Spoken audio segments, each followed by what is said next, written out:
let's make a step back and look at what actually DeFi lending is. Generally, protocols like Morpho and Aave, they are today key primitives of DeFi. They are being heavily used, like almost 30% of all of the capital in DeFi is actually being gathered there. And what those contracts are doing, they are simply allowing one type of users, borrowers, to borrow liquidity, for example, to borrow stable coins using some another crypto as a collateral. However, those protocols, they face some challenges, especially during the market stress situation. In the past, it was during the USDC depeg caused by the FTX collapse. But we can also think a little shorter, like 1-2 weeks ago, during the hack on USR. Also, a lot of vaults on Morpho were simply affected by that, leading to some bad debts for those LPs. And simply those situations, those extreme situations are showing that the human-based government, no matter whether it's a curator, it's a DAO, they are very often too slow. When it comes to DeFi lending, the idea is very simple. It works almost like a bank. You are having, for example, a Bitcoin token. That Bitcoin token, let's assume it's worth 100K. You put that Bitcoin as a collateral, and in exchange, you are taking a loan of 60,000 worth USDC. So your loan to value is 60%. Generally, in DeFi lending, nobody is doing KYC. Lending is fully anonymous, meaning that it needs to be over-collateralized. And in that example, you can see there is 40,000 of over-collateralization. And you can ask who is actually deciding on those rules. That, for example, when I use Bitcoin as a collateral, the maximum loan to value is, for example, 60%, not 90%. But for liquid staking tokens, for some RWAs, it is actually 90 or 95%. And those decisions are being made by protocol governance or by the curators. There are generally two different approaches. One initiated by Aave and the other initiated by Morpho. When it comes to the Aave, this is a screenshot from the, I think, last 1 month. You can see that you can supply one type of tokens as a collateral, for example, USDC, and you make 2.5% yield on that. But on the other hand, you can also borrow some tokens with those tokens on the right as a collateral. And then Aave DAO is simply deciding what are the risk parameters, what are the rules of the loan that you can take here. And also Aave DAO is deciding actually which tokens are allowed to be used as a collateral and which tokens are allowed to be borrowed. As a result, we are getting a protocol that is actually extremely robust. Aave is very long on the market. It wasn't hacked. It's having almost 20 billions logged there, and it's working as it should be. However, we are having today, especially today, much more innovation coming from RWAs, from the new stable coins, from the new types of the tokens. And Aave, because of its conservative approach, is simply not accepting, or it's difficult for those new tokens to get listed there. And the Morpho took a different approach. Whereas in Aave, to get into the market, you need to pass a DAO vote. In Morpho, markets are fully permissionless. It simply means that anyone can come to Morpho and can create a market for his token against USDC. The process is fully permissionless.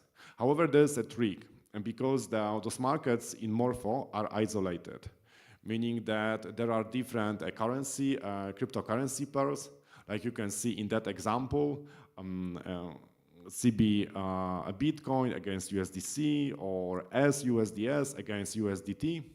And then simply when you are a lender, then you decide to which market you provide liquidity, or maybe to which vault with which markets you provide liquidity. In case of Aave, you just provide one big pool of USDC that's always paying 2-3%. In case of Morpho, you simply decide which market you feel comfortable to provide liquidity for.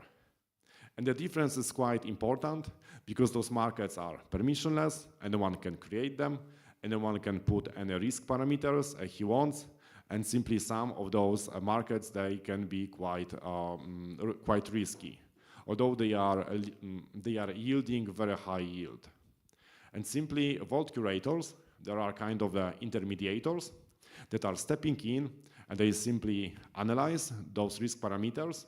They create risk parameters for the new markets, and they allow the users to create in a vault that is automatically managed by them. And thanks to that, nobody, or let's say the LPs, they don't have to do a very deep due diligence, but they can simply trust the curator, that the curator already checked what are the risk parameters inside, how the vault is being managed, and can deposit their tokens there. You can see here actually example of such a curated markets for USDC. You can see that actually some vaults are yielding something like 10%, whereas others 7%. I mean, most of the vaults today yield something around 5–6%. I mean, if you want to get something more above that, then you need to accept a vault with a higher risk, with some Pendle tokens or some new markets for the new RWAs. But actually, those two approaches, they have some similarities. Like in case of both of Aave and Morpho, everything is being managed by the smart contract. So actually, technically, it's a smart contract that is a lender. There are some liquidity providers, and there are also borrowers. But this is where actually similarities end. And the biggest difference is in the form of the governance. Because in case of Aave, everything is centrally managed by the DAO. In case of Morpho, it's permissionless. And we have that intermediary layer, which are vaults curators that simply create those vaults and allow you or allow any users to interact with those lending markets via curated vaults. And right now, I'm going to show you actually the third approach, where instead of Aave, like a DAO-based management, instead of the curators, we can simply have lending markets that are fully based on artificial intelligence and based on the AI agents. So I'm going to show you like a research that we did at the university. And in that research, we look at the different reinforcement learning algorithms, different policies, how that agent was learning, how to make decisions. And we simply discovered that, I mean, those agents, they outperform both DAO and the human curators, especially during the times of DPEGs, of the market stress, when you need to take very fast decisions. There were already some research area about how reinforcement learning or machine learning can actually accelerate the decision within DAOs.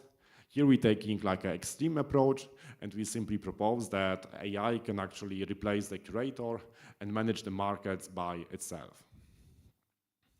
And what's happening in our setup is actually AI agent is deciding on this lending curve. This is a screenshot from Aave. I mean, it works the same in Morpho. And simply that curve is being implemented inside a smart contract. And based on what's the current utilization of the market, then the borrower needs to pay higher or lower interest rate. So you can see that, for example, currently the utilization is around 80%, meaning that, for example, if the vault is having 1 million and 800K is being borrowed out, the utilization is 80%.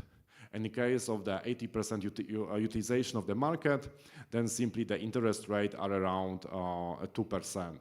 When the utilization rate goes up, then the interest rate is going up. When the utilization goes down, interest rate is going down. And the idea is that actually the utilization should be around 90%. This is a place in the chart where you can see the rates are becoming to go steep very sharply. But this is like a very static approach implemented by Aave and Morpho. Now we are going to check what's going to happen when actually AI steps in and AI is managing those interest rates and decides how steep there should be based on the market conditions. Reinforcement learning is actually, it's not LLM, so it doesn't work like ChatGPT. It's a part of the artificial intelligence and machine learning. And this is simply the area of the computer science where there is independent agent, and that agent is observing the environment, making decisions and acting upon those decisions. Like mathematically, it can be formalized into different states, actions, and rewards, because that agent is being rewarded. If it makes a good decision, it's being punished when it makes bad decisions. And it's also very important that the state that the agent is observing is actually realistic, meaning that he can observe what actually is observable, like the current utilization, the current prices, but maybe the agent can also observe the volatility that is on the market or user behaviors. It doesn't have to be only the things related to smart contract of a lending protocol, but in general, any market information that are publicly available. Formally, there are different policies. Policies simply decides how the agent is making decisions. Maybe to cut long story short, it also decides how severely agent is punished for making a bad decision, meaning that sometimes agent is willing to take more risky decisions, sometimes it's behaving more conservatively. And in that study, we simply look at 3 different algorithms for reinforcement learning, and these are conservative Q-learning, behavioral cloning, and the TBC-BC. And we simply analyze, based on the historical data from Aave, how agent that is acting according to those 3 policies would perform. Okay. We look at the data set both from the Aave v2 and v3, and on the pools with the 2 largest cryptocurrencies, RAP Bitcoin and RAP Ethereum, for the last 4 years. And the agent was observing the current utilization. It's observing also the rates for the borrowing and lending, and what's happening on the market. Especially volatility of Bitcoin and Ethereum turn out to be a very important factors. This is how actually that utilization function looks like. So this is like the brain behind that engine, and you can see that agent is having a few objectives. Like one of the objectives is that he wants to keep the utilization of the lending pool close to the optimal, as is defined by Aave or Morpho, which is typically 90%. The second thing is agent wants to keep the borrowing rates as low as possible so that the borrowers will be happy, but it also wants to keep the lending rates high so that the liquidity providers will be happy. So trying to combine the best the best for the 2 groups. But also very important, the agent doesn't want the market to be very volatile. So it wants, one of the objectives is actually to keep the whole market stable. And in our data, we look at we took a data for the last 4 years, and we run a daily analysis. And simply, what turned out is that those agents respond very well to the early signals of stress, and it also makes the predictability of the LP returns much better. I mean, if you're already using Aave on Morpho, you can see that those rates actually they jump quite a lot, especially when there is a large LP coming. Then the rates go down significantly, I know, from 8 to 1%, and then after 8 hours they go back to 6%. It's the same happening with when the large borrower is coming. Then the rates can jump, I know, from 4 to 20%, and then go down after again 1 day or 2 days back to 4%. And simply with the AI deciding on how those curves should look like, we can smooth that effect and that liquidity impact on the rates. And the third The third, I think, very important is that especially in the pools with a lower liquidity, that effect of the large LP or the large borrower is very strong, and with that AI-based approach, simply borrowers and LPs can get more stability. This is visible in the Morpho vaults. If you look there, actually most of the vaults, they are relatively small. They are very often below even 1 million. Okay, and the next finding is that, very important, because the agent is acting, especially during the market distress, it helps to mitigate the bad debt. Bad debt is a situation when when simply the collateral is being sold at a decentralized exchange. It's being called a liquidation in DeFi. And simply those liquidations are being executed in order to mitigate the bad debt. Because when you are a lender in a DeFi lending, you don't, you want to make return, and you never want actually to lose the money that you are lending. And simply a situation when you lose the money, so you put 100K and you take out 90K, is simply an example of a bad debt. And yeah, we want to avoid it. And the best thing actually to avoid it is to act very quickly when there is something bad happening on the market.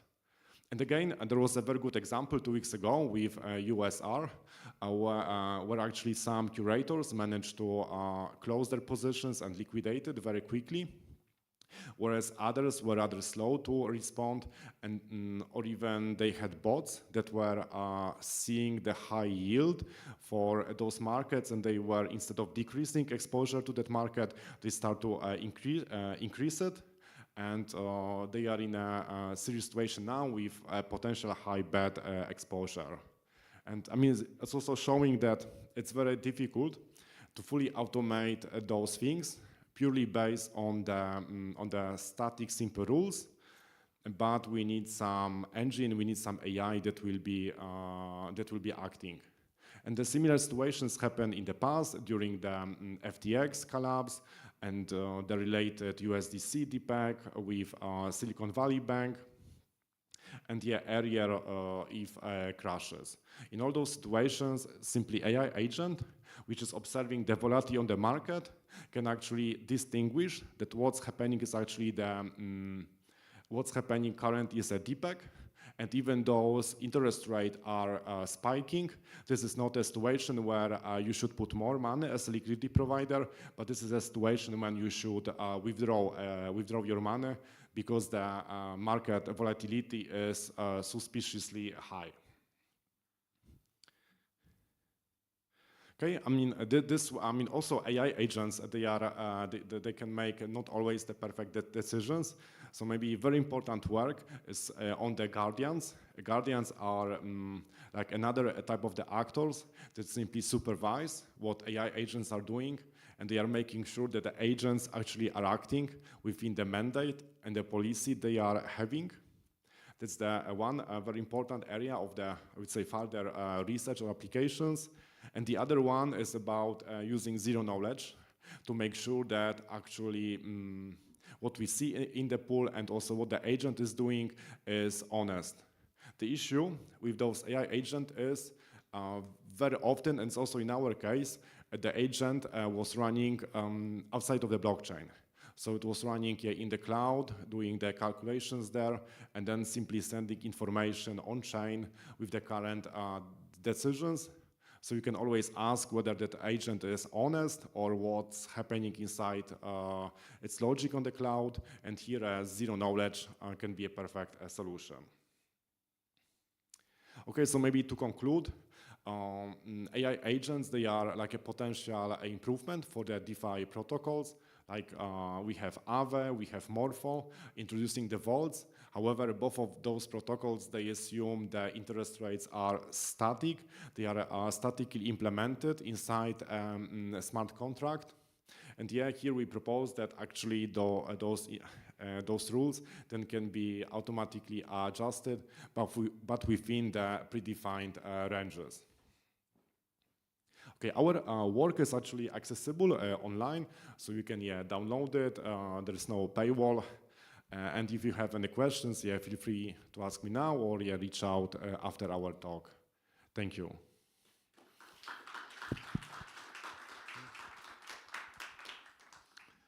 Thank you very much, Krzysztof. We have questions from the audience.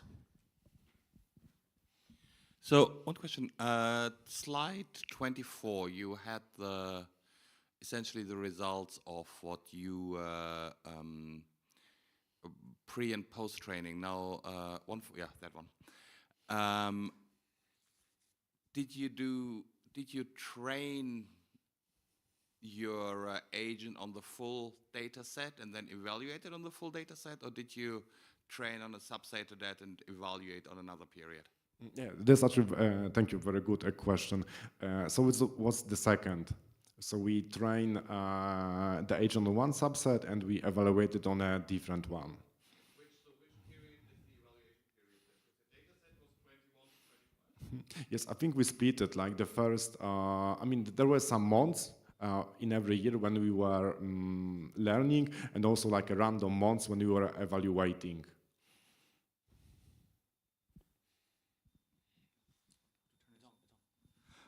So I wonder, because you're mentioning you're measuring the cumulative return for the agent.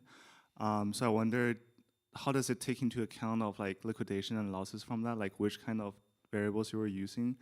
And also, in some cases, for example, in the resolve liquidation, like, do you need to mark those liquidation events like manually? Because I think they have their Oracle price hard-coded to 1. So in those cases, how would you like adjust the return, the cumulative return function? Yes, that's actually very good questions about oracles and liquidations. So that agent and also that reward function is not looking at the risk coming from the oracles. And here the reason is because it's working on the highly liquid markets like RAP-ETH and RAV Bitcoin. So we assume that the liquidations will happen instantaneously, and there is like a competition between the liquidators. But actually your point is very good, especially with those new assets like RWAs that are less liquid. Simply, you can't assume that the liquidation is going to happen. And then, yeah, how liquidation is being performed will have an impact on the on the performance of the agent. And also how the oracle is implemented also has a big impact. Here, I mean, for those two assets, it's quite obvious. The market depth is quite deep, and the oracles are reporting the price from multiple sources. But for the less liquid assets, sometimes there's only one data source. Sometimes data source actually is pointing off-chain to some nav. It's not pointing to any exchange on-chain. So yes, with those new types of the assets, other than ETH and Bitcoin, there are a lot of new complexities coming to play. And actually, we are currently looking at them. So this is a very hot topic. Maybe in the meantime, the next speaker can start preparing for the presentation. But do we have one more question for the audience? I might have the wrong end of the stick, so if I do, please tell me I'm an idiot. Would it be fair to characterize the agents as effectively establishing a better fair price for or a better fair clearing rate or clearing interest rate for the pool at any one point in time? And secondly, if they are doing that, does that imply that if the rate is either in the marketplace is either above or below that, it is under or overvalued, and that there is an opportunity there? And secondly, thirdly, could you apply this across all lending markets to actually determine whether something was under or overvalued in terms of the current state of the marketplace? Yes, thank you. And these are very good questions. So generally, yes, I mean, that methodology, that approach can be generalized to any markets. I mean, maybe there are two important restrictions. One are those guardians. So it's important actually to limit what the agent can or cannot do. So how much he can modify exactly those rates here, Because if we allow too much modification, then simply neither borrowers nor LPs would trust it.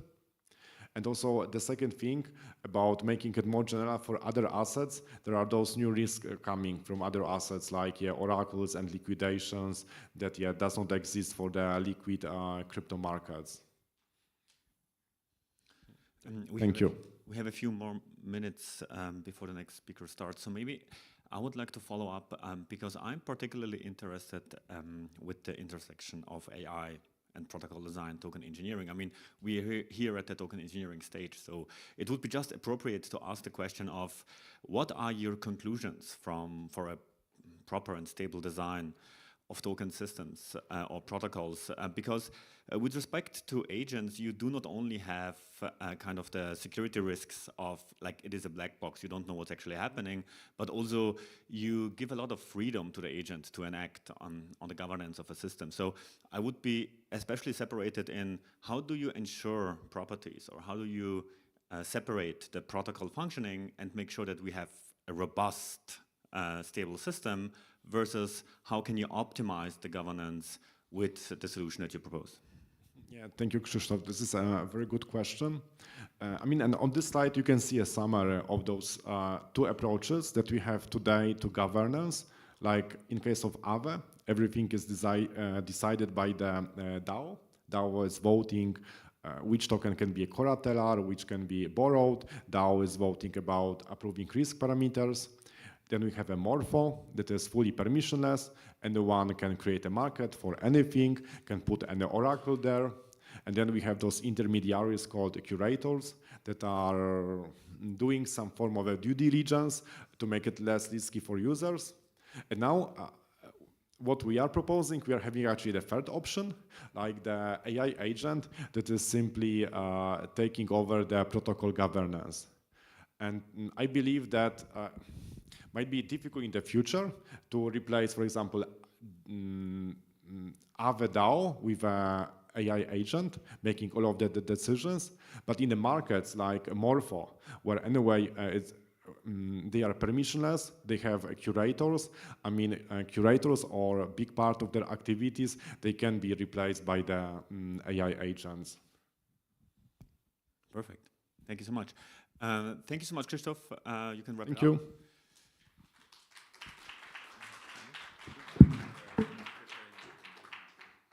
Perfect. So while the presentation for the next speaker is still being prepared, we can give a brief introduction and maybe give you the stage regardless, and let you give a light dive into the topic. So let me introduce here, I have it on my list, the next speaker. Sorry.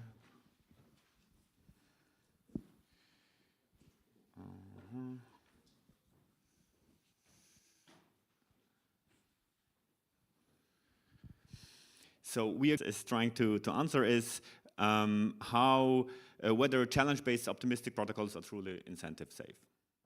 Yeah, thank you for your introduction. Hello, I'm Suyun.